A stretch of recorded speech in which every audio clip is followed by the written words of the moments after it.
Hello, everyone. This is William Armstrong. I just thought I'd bring you a simple article on bleepingcomputer.com, an article written by Bill Toulas. It says here, new Android malware on Google Play installed 3 million times. Here we go. A new Android malware family on the Google Play Store that secretly subscribes users to premium services was downloaded over 3 million times.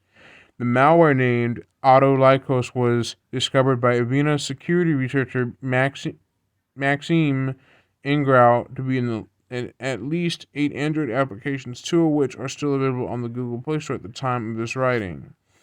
The 2 apps still available are named Funny Camera by Kelly Tech, which has over 5,000 installations, and Razer Keyboard and Theme by I can't pronounce it name, which counts over 50,000 installs on the Play Store. A Funny Camera app on the Play Store shown in the screenshot. The remaining 6 applications have been removed from the Google Play Store, but those who still have them installed risk being charged with costly subscriptions by the malware's activities. Logstar Video Editor, it's actually Android APK files begin with a com dot followed by the name of the program app, or the Android app. So it'd be like com dot name of app directly in the form of an APK file, or sometimes this changes to dot app in some cases, depending on what it is, if it's an app or something like that. In this matter, the affected apps are Vlogstar Video Editor, which is com.vlog.star.video editor, 1 million downloads. Creative 3D Launcher, known as app.launcher.creative3d, 1 million downloads. Wow Beauty Camera, com.wowbeauty.camera at 100,000 downloads.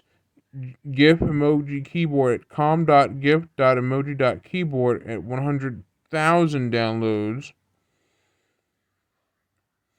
FreeGlow Camera 1.0.0 at com.glow.camera.open at 500,000 downloads. Coco Camera version 1.1 is com.2more.cool.camera at 1,000 downloads. During a discussion with Ingrao, the researcher told Bleeping Computer that he discovered the apps in June of last year in 2021 and reported his findings at Google at the time. Although Google acknowledged receiving the report, it took the company 6 months to remove the set of 6, while 2 malicious apps remain in the Play Store to this day. After so much time had passed since the initial reporting, the researcher disclosed his findings publicly. Autolycos functions in promotion. Autolycos is a malware that performs stealthy malicious behavior like executing URLs on a remote browser and then including the result in HTTP requests instead of using WebView. I'll explain what Android WebView is. Here we're going to go to what Android System WebView is by Make Use of article. It says here, what is Android System WebView and what does it do? WebView is a vital part of Android that makes it easy for apps to show web content, but it can go wrong. Here's what you need to know about WebView. When different Android apps crash for no good reason, one of the main culprits is often Android System WebView. The reason for this is that many Android apps utilize this component. But what is Google's Android System WebView and what does it do and why is it so important? In this article, we'll break it down for you. So let's dive right in. What is Android System WebView? Android System WebView is a system component that lets Android apps display web content inside them without opening a dedicated browser. In other words, Android System WebView is a web browser engine or an embedded web browser dedicated to solely apps to show web content. Chrome, Google's ubiquitous browser, powers Android System WebView. Android System WebView is typically pre-installed on most Android smartphones. That way, every developer that resorts to using it to render internet content inside their app can do so without warning about compatibility issues. What does Android System WebView do? Many Android apps like Gmail, Twitter, or Reddit apps usually display content from the internet. Google has made it easy for developers to render internet content in their apps through Android System WebView. iPhone never uses anything like this. That saves Android developers lots of time that they could spend writing hundreds, if not thousands, of lines of code from scratch. Instead, to render web content inside their apps, all they have to do is plug in a few lines of WebView library code and they're good to go. How cool.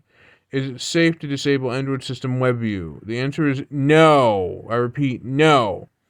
And if you're asking yourself if you need Android System WebView, the short answer is yes, you do. I repeat, yes, you do. Although WebView is no longer part and parcel of Android as in the early days, that doesn't mean it is useful. Google separated WebView from the Core OS starting with Android 10. While it being a separate app can give an intuition that it's not essential, it is. But there's an exception. You can disable Android System WebView on Android 7, 8, 9 without any serious consequences. On these versions of Android, Chrome was the main driver behind WebView tasks, but on later and earlier versions of Android, it is safe to leave WebView enabled. You can disable WebView if you want to, although you cannot uninstall the app. Keep in mind that disabling WebView may affect the performance of some Android apps. Equally, if there's a bug inside WebView, all Android apps that use the component will go haywire. That's not the first time. This isn't the first time. Well, actually, this is the first time, or not the first time, that Android System WebView has gone haywire, causing all apps that use Android System WebView to crash unexpectedly. Android System WebView is also not spyware or bloatware, so in general, there's no reason to be worried about it unless your apps are crashing, of course. How to fix Android System WebView crashes. It's not unusual for lots of Android apps to crash at the same time. However, if you're experiencing this, chances are the problem is with WebView. If your Android apps are crashing, here's what you can do to fix the problem. 1. Update the Android System WebView app in Chrome. Simply go to the Google Play Store to automatically update Android System WebView. But this is not the first. This is the first time it's happened. The first thing you should do is update both Android System WebView and Chrome. Back in March 2021, Google rolled out an update to the System WebView app, which led to all Android apps using the component crashing unexpectedly. Unfortunately, it patched the issue in a follow-up update. So these are the instructions how to fix the Android System WebView if it's crashing, and or update Google Chrome, which powers WebView. It also says if the manual update doesn't complete, a possible occurrence in Android 10 and 11 clearing the Google Play storage will help. Oh, and LG's got an Insta-View range. Knock twice to see inside. That's pretty cool. You can do this by going to Settings, Apps, and Notifications, Google Play Store Storage, and Cache Clear Storage. These steps may vary slightly from device to device. Once you've done that, follow the steps above to update Android System WebView manually. Also, update Google Chrome to ensure you're running the latest version of the browser. If this doesn't fix the problem, read on. Uninstall WebView and/or Chrome updates. I'm not going to read it any further because it's going to make the video very long. But just simply search how to fix Android System WebView crashing online on your favorite search engine, and you'll be able to get results on how to fix that. But back to the article. This behavior is meant to make its actions less noticeable and thus not to be detected by users of compromised devices. In many cases, the malicious applications requested permission to read SMS content upon installation on the device, allowing the apps to access the victim's SMS text messages. To promote new users, the autolycos operators created numerous advertising campaigns on social media. For the Razer keyboard and theme alone, Ingrao counted 74 ad campaigns on Facebook. There's the ad campaigns that were running on Facebook. The Twitter handle is at Ingrao Maxime. Also, while some malicious applications suffer from inedible negative reviews on the Play Store, those with fewer downloads maintain a good user rating due to the bot reviews. Google needs to fix the bots that manipulate the Google Play Store reviews. Like those bots are manipulating the review section, causing trouble. To stay safe against these threats, Android users should monitor background internet data and battery consumption to keep Play Store Protect active and try to minimize the number of apps installed on their smartphones. Update July 13th, 2022. I don't know why I keep saying June for. Google has removed the 2 remaining adware applications from the Play Store shortly after the publication of this post. So, it's like I said, keep Google Play Protect active and try to minimize the number of apps you install on your smartphone or tablet and things like that. So after June 3rd, I don't know, I keep saying June. After July 13th, Google did pull the adware app shortly after this article was released on Bleeping Computer. So, this is William Armstrong signing out. Take care, and I'll see you next time. Bye-bye.